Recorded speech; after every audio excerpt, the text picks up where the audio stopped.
इच्छा भगवान की इच्छा में अपनी इच्छा मिला देना ही साधु का काम है, गुरुजनों का काम है। इसीलिए भरत जी कहते हैं, मुनि पुनि कहावत राम रुचि जाने। निराशा फिर हाथ लगी कि गुरु जी भी भगवान का रुख देख कर ही बात करेंगे। अच्छा भरत, तो तुम ही क्यों नहीं कहते?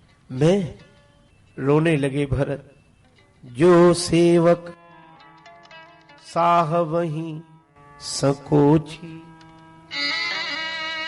वह सेवक जो अपनी रुचि पूरी कराने के लिए स्वामी को संकोच में डाल दे। निज हित चाही ता सुमति पोची। हमारे राम जी बड़े संकोची हैं और हम उनसे कहेंगे, उन्हें बड़ी पीड़ा होगी, वे दुखी ना हो, मैं ही दुख सहन कर लूंगा।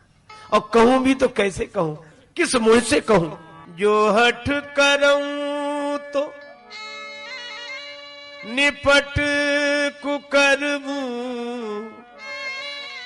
हर गीते गरु सेवक धर। और क्या मुझसे कहा जाएगा? अच्छा भरत जी कह नहीं सकते, कोशिश भी करें तो नहीं कह सकते। क्यों? भरत जी कहते हैं, मन ही मन सोच रहे हैं कि आज तक राम जी का दर्शन भरत जी अच्छी तरह नहीं कर पाए। यह अद्भुत हो, राम जी का दर्शन भरत जी आज तक ठीक ढंग से नहीं कर पाए। क्यों नहीं कर पाए? मन तो होता था कि राम जी का दर्शन करें, राम जी को देखें, आज खुलकर बातें करेंगे, मुख देखेंगे। लेकिन जैसे ही सामने पहुंचते तो संकोच के कारण सिर झुक जाता है। यहां दो शब्द आए, महू स्नेह सकोच बस, सन्मुख कही न बैन। भरत जी कहते हैं, स्नेह और संकोच के कारण मैं राम जी के आगे मुख उठाकर बात नहीं कर सका। स्नेह और संकोच क्यों? बोले स्नेह राम जी को देखे बिना रहने नहीं देता था और संकोच कुछ कहने नहीं देता था।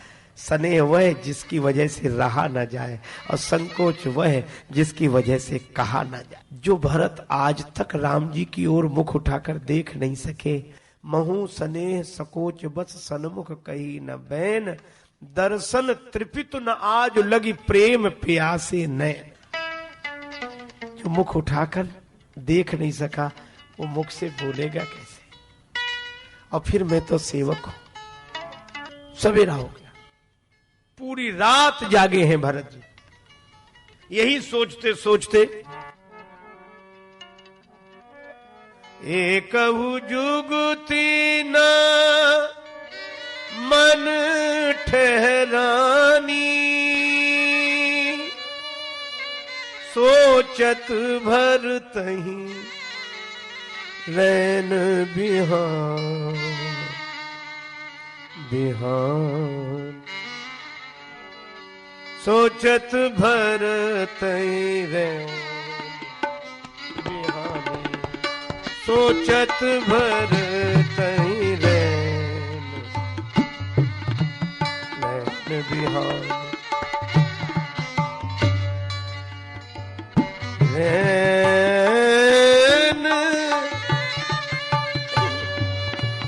रैन बिहानी,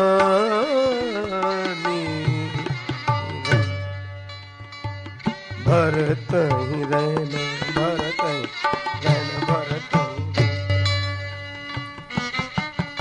सवेरा हुआ, पूरी रात बैठे रहे, लोग सोते रहे, भरत रोते रहे। सवेरा हुआ, स्नान आदि करके सबसे पहले गुरु जी के पास गए, गुरु जी को प्रणाम किया, बैठ गए। गुरु जी ने कहा कि भरत मैं तुम्हारी प्रतीक्षा कर रहा था, तुम्हारी प्रतीक्षा कर रहा था, आज्ञा करें गुरुदेव। मैं तुमसे एक उपाय पूछ रहा हूं। क्या? यह राम जी अयोध्या कैसे लौट चले, उपाय बताओ। सुनो,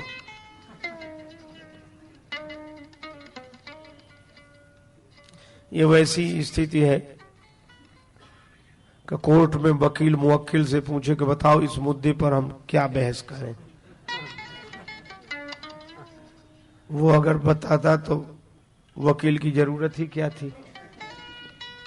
गुरुजी कह रहे, भरत तुम उपाय बता, सीताराम लक्ष्मण अयोध्या लौट जाएं, इसका क्या उपाय है। धन्य है श्री भरत। इसलिए भरत जी जैसे भरत जी ही आए। दूसरा कोई होता कि महाराज ये अच्छी बात है, अरे शिष्य गुरु से उपाय पूछे कि भगवान जीवन में कैसे आए, तो समझ में आता गुरु जी शिष्य से पूछ रहे हैं। तो दूसरा कोई होता तो यही कहता कि ये तो गलत बात है गुरु जी। पर भरत जी गुरु अवमान दोष नहीं दूसरा। भरत जी के द्वारा गुरुदेव का अपमान कभी नहीं, गुरुजनों का अवमान हुआ ही नहीं। क्या बोले, बूझिए मोहि उपाव अब। गुरुदेव ये आपकी गलती नहीं है, सो सब मोर अभाग, सो सब मोर अभाग, अभाग, अभाग।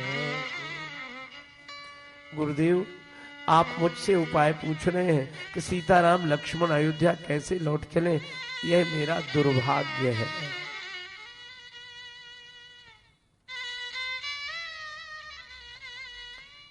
अभाग है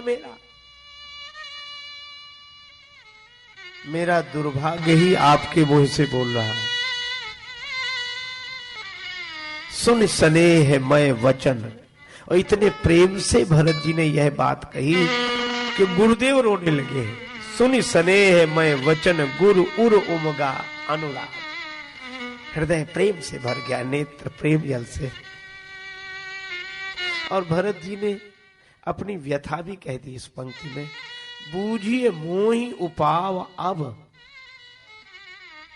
उपाय अब पूछा जा रहा है,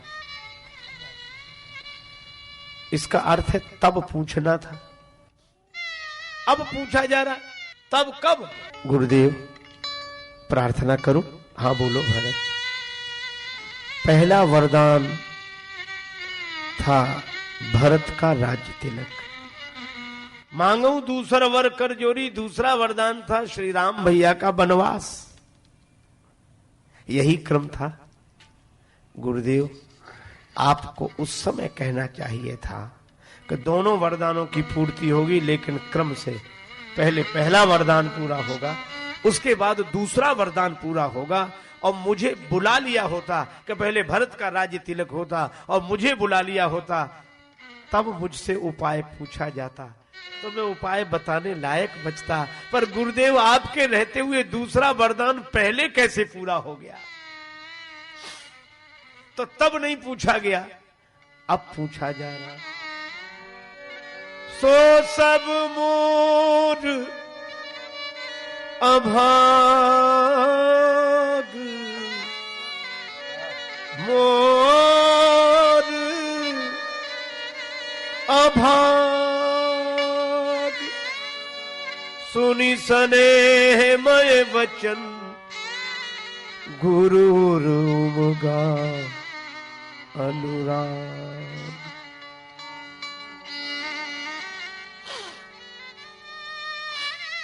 रोते हुए भरत के माथे पर गुरुदेव ने हाथ रखा। भरत वत्स, चलो मैं ही उपाय बताता हूं, पर उपाय बताने में थोड़ा संकोच है। सकुच तात कहत एक बाता,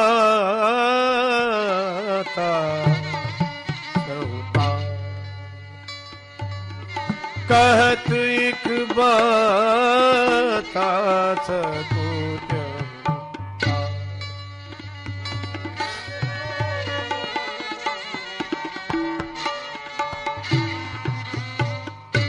हे पुत्र वत्स, एक बात कहने में मुझे संकोच हो रहा है, पर कहो तो बताऊं। भरत जी रो पड़े। गुरुदेव, गुरु को शिष्य से कुछ कहने में संकोच। बात ही कुछ ऐसी है, परिस्थिति बस बोलना पड़ता है। गुरु जी बोले, एक नियम है, अर्ध तजहि बुध सर्वस जाता, सब जा रहा हो और कोई कहेगा हमारा सब लुटा जा रहा। एक आदमी बोला कि बच सकता है पर आधा ही बचेगा, तो कहे चलो आधा ही मिले। पूरा जा रहा था, उससे आधा ही मिल गया, यही क्या कम है। अर्ध तजहि बुध सर्वस जाता। एक काम करो, क्या? थोड़ा नुकसान होगा लेकिन लोगों को बड़ा लाभ होगा। सीताराम लक्ष्मण अयोध्या चले जाएंगे, पर एक शर्त है, तुम कानन गवनहु दो भाई,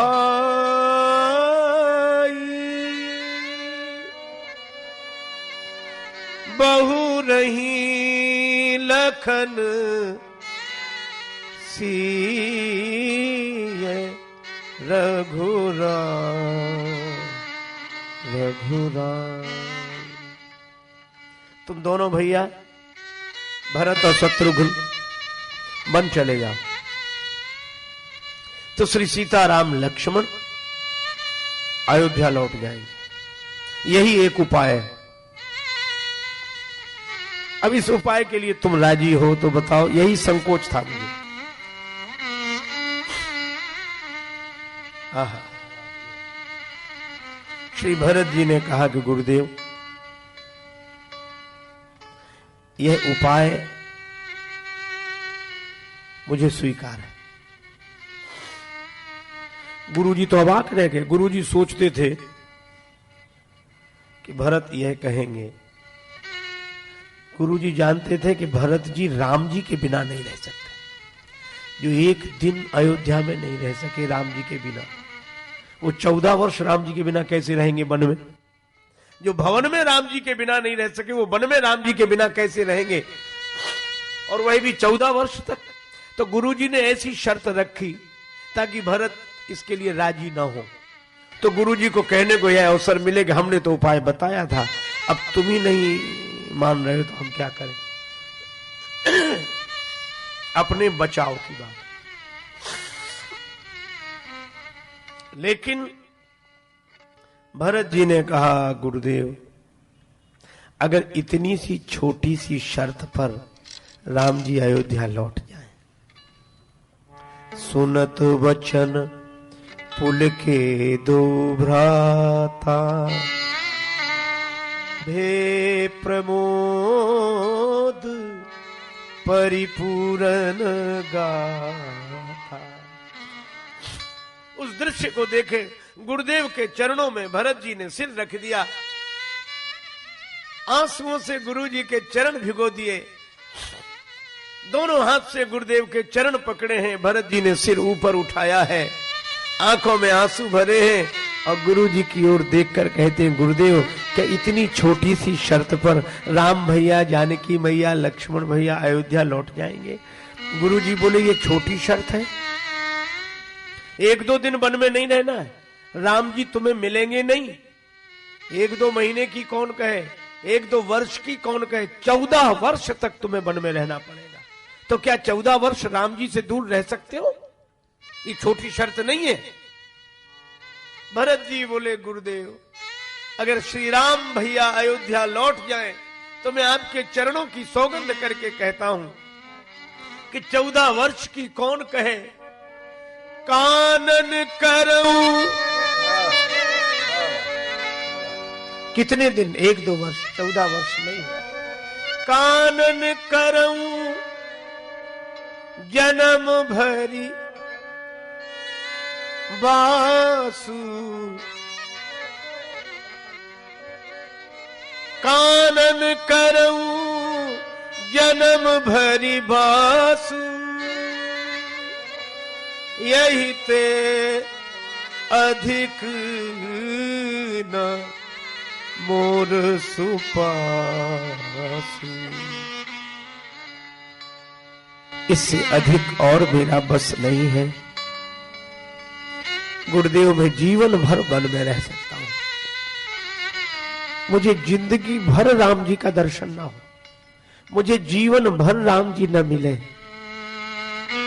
गुरुदेव बोले फिर तुम्हारा सुख क्या है? कहा हमारे राम जी सुखी रहेंगे, यह सुन सुनकर ही मैं सुखी होऊंगा।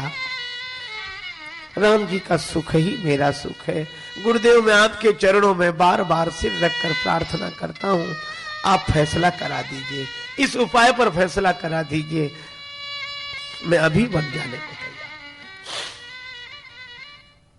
गुरु जी कुछ बोल नहीं सके। क्यों?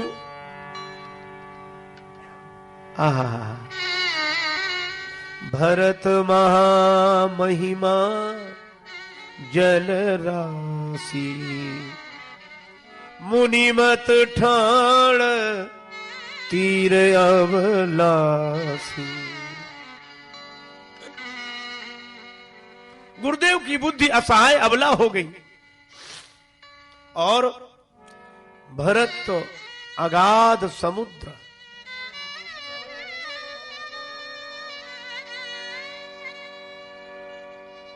गाचह पार यतन बहु हेरा, पावत नाव न बोहित बेरा। न नाव, न जहाज और न बेड़ा, भरत रूपी समुद्र को पार करने के लिए कोई सक्षम नहीं है। नाव क्या? राम कथा ता कह दृढ़ नाव। राम जी की कथा ही नाव है, तो नाव के द्वारा अर्थात भगवान भी इनकी थाह नहीं ले पाते। बोहित वेद भव बारिद बोहित सरिस, और बेरा नरतन भव बारिद कहो बेरो। न नर न वेद न भगवान, न ज्ञान न भगवान न इंसान, कोई भरत की थाह नहीं पा सकते। मुनिमत ठाण तीर अबलासी। और इसीलिए गुरुदेव बोले तो कुछ नहीं, भरत जी को लेकर राम जी के पास गए और राम जी ने कहा कि गुरु जी कुछ फैसला करें। गुरु जी बोले मुझसे फैसला मत कराओ। क्यों? मैं विचार करने लायक बचा ही नहीं। भरत भगति बस भई मति मोरी, भरत के प्रेम के बस में मेरी बुद्धि हो गई है। भरत स्नेह विचार न राखा, भरत के प्रेम ने मुझे विचार करने लायक बचने नहीं दिया। मेरे पास तो कोई उपाय नहीं है। राम जी बोले गुरु जी तो कुछ तो उपाय बतावे। गुरु जी ने कहा एक ही उपाय है, मोरे जान भरत रुचि राखी, जो कीजिए सो शुभ शिव साखी। अब तो भरत जो कहे उनकी रुचि रखकर आप जो करेंगे राम जी वही शुभ होगा।